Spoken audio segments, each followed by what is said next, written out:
jaanuaril kell 4 avati Tartus Eesti Rahva Muuseumis Eesti filmi 100. juubelile pühendatud aasta.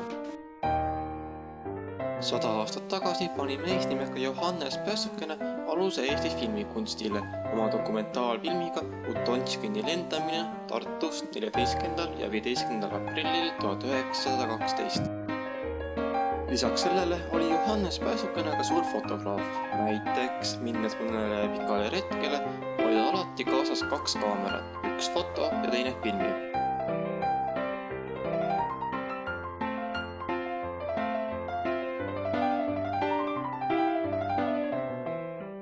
Kindlasti oli savatseremoonia pühendatud ka Pääsukesele endale, kelle hooks on praegu Eesti Rahva Muuseumis ka näitus üleval.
Ja selline oligi Eesti filmi juubeliaasta algus.